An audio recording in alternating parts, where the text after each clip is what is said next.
evening and welcome to the Press Box. My name is Melissa Ponzio, and for the next 30 minutes, I'll be your host. With me tonight are Jay and Ty. How you guys doing tonight? Hanging in there. Good, good. Glad to hear it. Tonight is the last show of the season, so we're going to concentrate mostly on football. And I'd like to remind our audience that we are a live call-in show. You can contact us here at 873-6713. And let's start things off right now with the Falcons. And they're in Denver.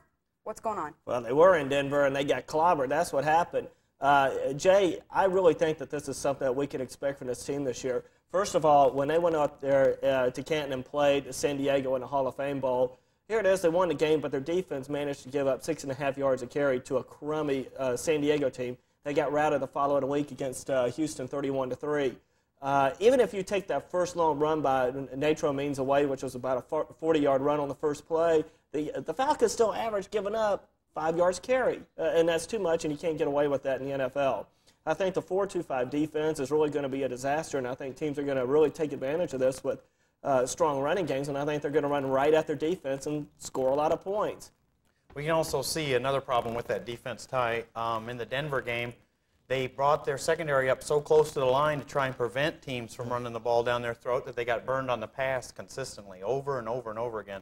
And I'm with you on this one, Ty. I think that 4-2-5 isn't going to work. I think the problem with the Falcons last year was their defense. We talked about it here on the show at the end of the year, how teams could get a first down whenever they needed to run out the clock, and vice versa, the Falcons couldn't. But the defense is just going to be problematic, I think, throughout the year. Yeah, not only that, I saw that team give up a lot of big plays. True, they were against some backup players, but I think, again, that comes to the format of the Falcons bringing players up close to the line of scrimmage to try and support the run.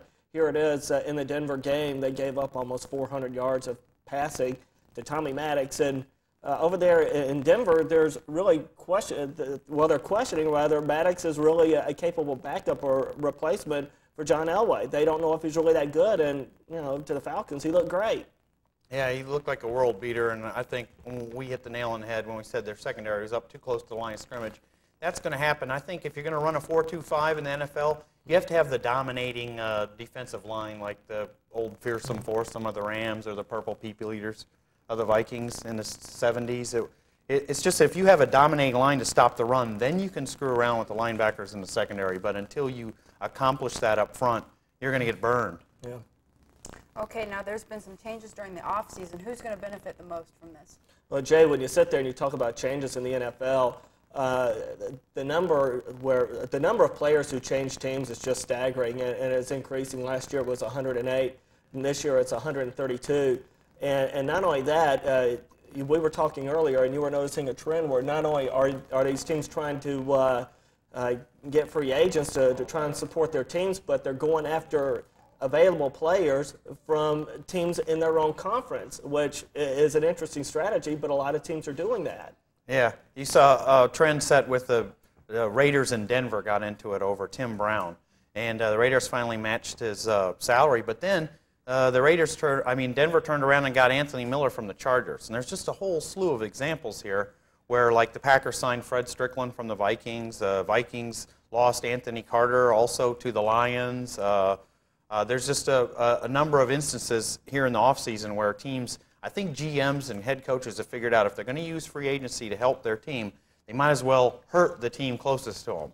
So that might be a trend that develops more over the next year. I think teams are getting used to free agency. Like Ty said, it was experimental last year, and this year 132 players changed teams. That's phenomenal in a league that was so used to, what, 1 or 2 players changing every year. It's unbelievable. But as far as who's going to be better, I think that definitely the Vikings, you got to say, they helped their situation with Warren Moon. They struggled without having a quarterback for years, and now they got Warren Moon. Whether he'll be the savior that they've been waiting for or not, I don't know, because of the other losses we pointed to. But San Francisco, they got blown out by the Cowboys in the playoffs because they didn't have a defense. Well, they signed Richard Dent and Plummer, a linebacker from San Diego, and another defensive player, I can't remember right now. Ken Norton Jr. Yeah, Ken Norton, and a also linebacker. Ricky Jackson. Yeah, they got a couple of linebackers. Also, there you go, Ricky Jackson. They got him from New Orleans, who's a divisional rival. I mean, this seems to be the trend. This seems to be the Studio trend around audience the in the NFL. back. Yeah, if the studio audience keep it down, our expert opinion would be better heard. Okay, you're talking about changes, and before you were talking about 1 or 2 players changing. Do you mean 1 or 2 players per team, or is this just phenomenal, the amount that's been changed? It's phenomenal. Well, I mean, everybody's gone for the money. I think it depends on your team. For example, Buffalo only had 1 personnel change, and that was it. Other teams, I mean, you look at the Falcons, and the Falcons have 10 different faces in their camp this year. But that's what they needed. Well, Yeah, in some instances it's good, but I don't know. I'm not so sure that this is what they need, because here it is. I don't think the Falcons are very smart at figuring out who do you need to keep and spend the money on and who to pick up. After all these changes have been made, I don't think they're as good as they were 2 years ago. So, I'm sorry. Go ahead. I just don't like the changes that they've made over there. Yeah, well, the Falcons, that's a prime example. They bring in a strong-arm quarterback like Jeff George so they can throw the ball 100 yards down the field. And then they don't sign Michael Haynes, who can run 100 yards faster than anybody in the NFL. Not only that was one of the cheaper wide receivers to have. He was earning a little over $400,000 compared to Andre shooting up the skylight rising without a license for his firearms, who earns around $1 million a year. You know, Haynes was a deal. I thought that was one of the better deals in football. What was Pritchard making? I'd say, what, $775,000? Yeah, they traded him because of money, too. Yeah, exactly. That's a good point, Ty. What's the salary cap doing to what the NFL is opposed to anywhere else? Is it an effect? Jay, I'll let you hit on that first. Well, it's changed. It's some of these players that have changed teams have changed because of the salary cap. A lot of teams are dumping your veteran players that are making too much money. And so these players, some of them are loyal and they re-sign for less money, but that is a rarity now. Most of them are jumping to another team to make a few more bucks and to stick it to the team that said, hey, we know you've helped our team for 10 years, but we can't afford to pay you the salary now. Okay, let's talk about the contenders for the championship. Well, the teams that I really like, well, in the NFC, I think Dallas is a team that will compete just simply because for the past couple of years, they've been the best team and they've won the Super Bowl. I think San Francisco can compete. I think strengthening up their linebacking core was very important because in a playoff game against Dallas, Dallas threw to Emmitt Smith coming out of the backfield. They just didn't have any linebackers over there in San Francisco to keep up with them, and they got killed with that strategy. That's one team that I think that can compete as well. In the AFC, I think the Raiders are solid. I think they can compete. And in the AFC East, I like Miami and Buffalo. I think those are 2 solid clubs. Yeah, I have to agree. I think San Francisco is going to be good because they addressed what their shortcomings in offseason. Dallas, I don't think, will be up there this year. I think Barry Switzer will bring the team down. They lost 7 or 8 players at free agency, and that's what Dallas had more so than any other team the last 2 years was depth. They could plug people in there at a rapid rate, and everyone else was getting tired during the game, and the Cowboys were always fresher at the end of the game. They've lost their depth now to free agency, so I don't think the Cowboys will be that good this year. All right, well, we have a phone call right now. Hi, caller, you're on the air. Hello? Yes, sir. Yes, I was coming about the Braves. Okay. A lot of people hadn't talked about the effect that I feel that Deion Sanders being traded from the Braves had. I feel like he was a great locker room motivator, and the Braves didn't take that into understanding when they traded him. And I think the Braves have lost quite a few games since he left. And what do you think about that? All right, thanks for the phone call. Personally, when the trade happened at first, and Jay, we disagreed on this, I did not like the trade. I thought Deion Sanders at the time was the second most dangerous player on the team. However, as for the atmosphere he created in the locker room in the clubhouse, I don't know if he was very well liked by a lot of the players. He wouldn't seem to be a team player and go to the functions that you're supposed to go to. Deion Sanders is good. He's a great athlete. He knows it. But Deion might as well, when he wears a uniform, he might as well wear Deion across the front of his shirt, because that's who he plays for. He plays for himself and not for his team. If he wants to be that way, fine. But I think that's one of the reasons he got traded. As for the Braves' perspective, they were getting killed with left-handed pitching, and Roberto Kelly is a bona fide all-star. He's a 2-time all-star, and they felt that could shore up some of the weaknesses that they had with the right-handed hitting.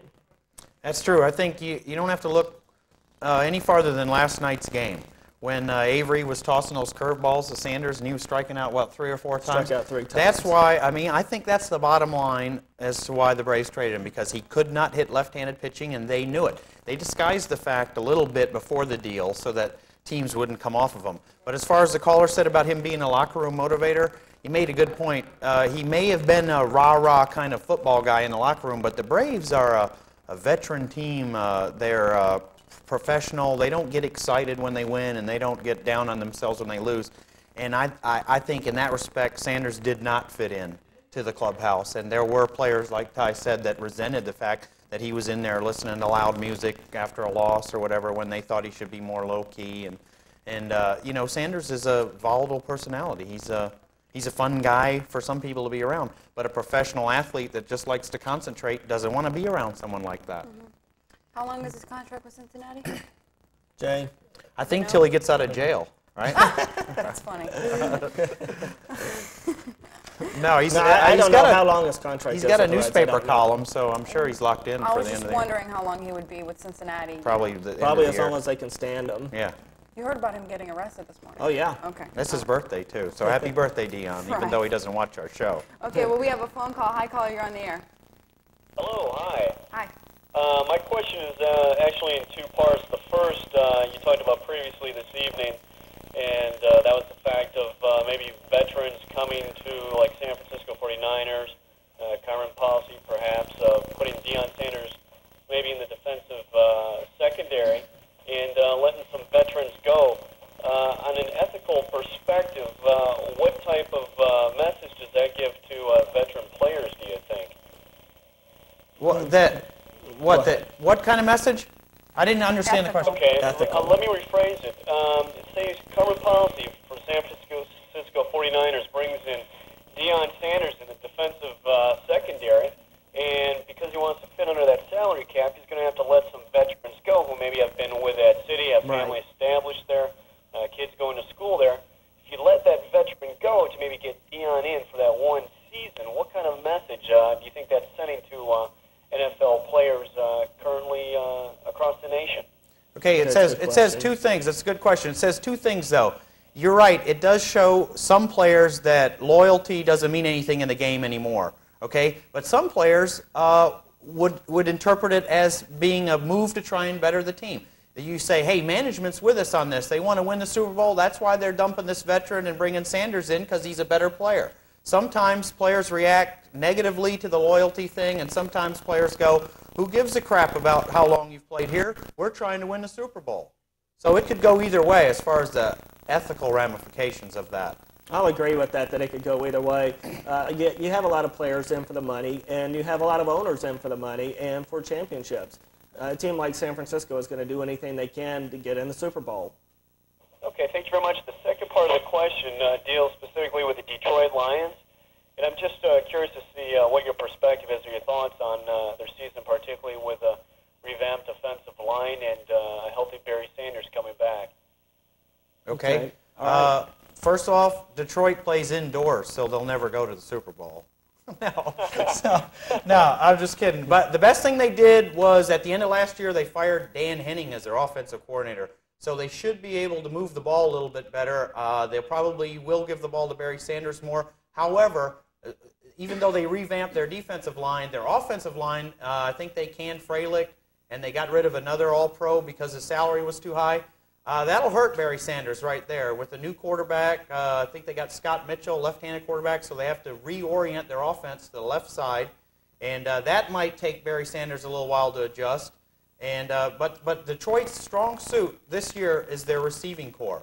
They got their #1 draft pick signed, and he looks good, that Morton guy from USC. Plus, they got Anthony Carter from the Vikings. That should help them considerably. And then they had Herman Moore and Perryman. They have 4 of the best receivers. I'd say that they have the best like receiving core of the division. Even though Sterling Sharp's in that division, you'd have to say he's the best receiver. But as far as the 4 they got, they'll work together. And if Mitchell can get him the ball, if they keep the heat off of them, Detroit should be pretty good. I don't know whether they'll make the playoffs or not because they're in a tough division. The Bears should be all right with their coaching staff. The Vikings improved their team, and the Packers also improved their team. So whether the Lions make the playoffs or not, I don't know, but they will be improved. I think that'll be a close division. I think you could see the fourth-place team maybe only 2 or 3 games back behind the first-place team. Thanks okay, for the call. thanks for the call. Thanks. Let's move on to college football and Alabama and Georgia. And do you foresee them in the future in the SEC championship again? Well, I don't think we'll see Georgia there this year, although it'd be nice. But a lot of people think we're going to see a repeat of Alabama and Florida. I think Alabama is definitely going to be there again this year. Jay, you harped on it a while back. Their schedule's very easy. They only have one tough conference road game, and that's with Tennessee. They have 2 pretty good home conference games, and that's with Georgia and Auburn. But I think that they're going to win those 2 home games. Can they go into Tennessee and win? Well, history says yes. Alabama has been beating Tennessee with regularity for the past, 10 years, something like that. So I think we can expect to see Alabama back in that championship game. Probably, because of just the fact of what you said about their schedule. Their schedule's so easy. They play 2 teams out of 11 that had winning records last year, and one of them was Auburn. That was a fluke. I mean, they went undefeated because they were on probation, and no one even scouted them, I don't think. So that game will turn around probably this year. But Ty pointed out, the Tennessee game, I mean, it's like the national championship game for Alabama now because of their easy schedule. If they win that, they could go undefeated. They have a difficult game late in the year at Starkville, Mississippi. But if they go into that game healthy in Starkville, they'll be okay. Alabama was killed by injuries last year after playing Ole Miss and Tennessee back-to-back. If that happens to them this year, it may cause problems. But if they stay healthy, with a couple of new running backs coming in that they redshirted last year, I think Alabama will be in good shape. We have another phone call. Hi, caller, you're on the air. Hello? Hello? Hello? Hello? Yes. Hello? Yes. I don't know. Goodbye. Yeah. Thanks for the call. Yes, you're on the air. Hello? Okay. Dione? Okay, well, I think we're going to let that one go. And maybe we're having some technical difficulties. You can call back. The number here is 873-6713. Getting back to that Alabama defense, I think this defensive staff is loaded. Not only that, I think Alabama has great coaching over there at their defense, led by Bill Oliver. This team gave up only something like 13 points last year, had over 20 interceptions as a team. They're losing some key people in the secondary, namely Antonio Langham, who left early to go to the NFL. But this is going to be an awfully hard team to score points against. They were a battered and beat-up team, played a very good North Carolina team in the Gator Bowl last year, and just crushed them. We have another phone call. Hi, caller, you're on the air. Yeah, I want to know, why haven't we seen Bobby Hebert during the preseason? Okay, I think it's just health. He had an off-season elbow surgery, and they're just going to let him, I think, have like 1/2 in the whole preseason to tune up, because I think he's accepted the backup role, and he really doesn't need to push his arm right now. They need to have his arm for the 5 or 6 games that he'll have to play because Jeff George is being sacked mercilessly. As much money as they're paying Bobby Hebert, the only reason he can't be played is because of his health. I agree with that totally. Thank you for the call. Did you want to comment more on Alabama? I just can't say it enough that they're scheduling teams like UT Chattanooga and the Tulane, and they're Southern trying Miss. to be. Don't forget Southern okay, Miss. Yeah, they're trying to be undefeated. You just pull against a team like that. You know, if they were scheduling USC or Wisconsin or some out-of-conference opponent that's in the top 20, then you could say, hey, they got a legitimate shot at the national title. But teams that schedule easy games and then at the end of the year go, oh, we're 8-0, we deserve a shot at the national title, you don't pull for a team like that. Well, who do you think will compete for a championship title? In the SEC? You got to write Florida in there. I mean, everyone sees them as like a dominant team nationally, not just in the Southeastern Conference. And I guess it'd be Alabama, just because Ty and I were talking off camera earlier about how the western part of the Southeastern Conference, you could put Princeton in there, and they'd compete for that side of the championship because they got both Mississippi's, LSU. I don't know about they're that. down. both LSU's down this year. Both Mississippi's are awful. Auburn's on probation. They can't even compete for the title. Good. And you got Alabama. I mean, you know, it's like if you beat Alabama in that half of the SEC, then you go to the championship game. We have another phone call. Hi, caller, you're on the air. Hello? Hello. Yes, sir. Have you guys been talking about South Carolina at all tonight? If you'd like to throw in a comment or question, we'd be more than happy to answer it. Well, I was just wondering how you think USC is going to stand up this fall. We got a tough schedule, but I think Tannehill is going to be pretty strong. What are the chances of making it to a bowl this year? Well, South Carolina, I don't know. There's a lot of questions on that team, but they've got some talent over there, and I'm curious to see how Brad Scott's going to do in his first year. I think, first of all, if they get a win at home in Columbia against Georgia, I think that they may start off on an emotional high, and it may help them out. The South Carolina, I've been impressed with the way they played some tough teams in the conference. They've played Florida tough 2 years in a row. However, they only have 13, they do have 13 starters coming back. That's a pretty good number. They're going to have to rebuild their defense, and South Carolina was a little spotty scoring points last year, although they do have 8 starters coming back. They only averaged 17 points last year. I think they're going to need more production from their offense if they're going to win some big games. That's a good point. To me, you asked about if they could go to a bowl game. I'd say that Georgia game is their bowl game. Ty touched on the fact that they have a brand-new coach, and you got a bunch of kids. It's like if they win that first game, they'll all be confident in the system, and they'll be believing in themselves, and they can take it from there.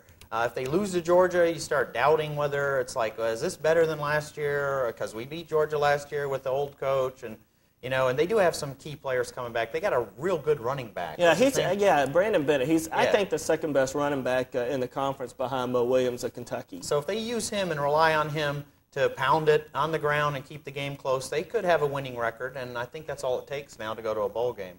Yeah, maybe. Right. Well, we have another phone call. Hi, caller, you're on the air. Hi, how you doing? Just fine, thank you. Yeah, I want to take you up north a little where some real football is played to the Big Ten, and what you think about Ohio State and their chances to go to the Rose Bowl this year. Oh, boy, it's going to be tough for Ohio State because they lost a lot of players. They only have 5 coming back on offense and 4 on defense. And everyone knows they lost Big Daddy Wilkinson, and that's going to hurt their team a lot because they were very stingy against the run. The schedule is tough. You're going to have games with, of course, Michigan. You have Wisconsin on your schedule. You have Illinois on your schedule. And I believe you have to go to Penn State this year. I think John Cooper may be looking at a 7-4 season this year, and he may be likely to get that many wins just simply because he's rebuilding this year. Yeah, I think Ohio State's chance of going to the Rose Bowl are pretty slim this year because there's 3 teams better than them in the Big Ten this year. Usually they're fighting it out with Michigan, and those are the top 2 teams, but no longer is it that way in the Big Ten because Penn State's come on board. So I think Penn State's better than Ohio State. I think both Michigan and Wisconsin proved last year they're better than Ohio State, and they have more people. They have more people coming back, those 3 teams, than Ohio State. Like Ty touched on, they lost some key players. So as far as your question, Ohio State will not go to the Rose Bowl this year. They're going to need a lot of big plays out of Joey Galloway this year, and I think you'll see him double-teamed a lot. I think that's a potential NFL player. Sure. All right, that was a good call. It was, and we have another one. Hi, caller, you're on the air. Hello. Yes, sir. Hey there. Arizona, Georgia Tech, opening game. Do you guys think Tech has a chance here, or is that going to be another national TV blowout? That may be brutal for Tech, but one thing that may help them out is that Arizona doesn't have that good of an offense.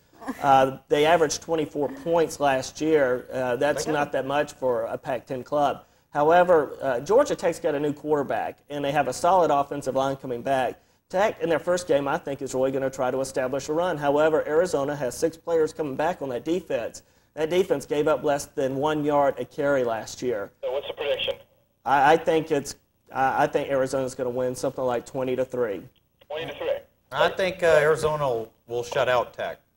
I think that Vegas now is taking bets on whether Tech's going to get a first down in that game, much less a score. Now, Arizona did give up, I guess, an average of around a couple of hundred yards passing a game, but boy, that defense could create turnovers and create a lot of opportunity for their offense that I thought was rather stagnant. Although you wouldn't have noticed it in the Fiesta Bowl where they watched Miami 29-0. Yeah, you got to think if they can beat Miami 29-0, what are they going to do to Tech? I mean, but it being the first game of the year, they hopefully will be a little rusty.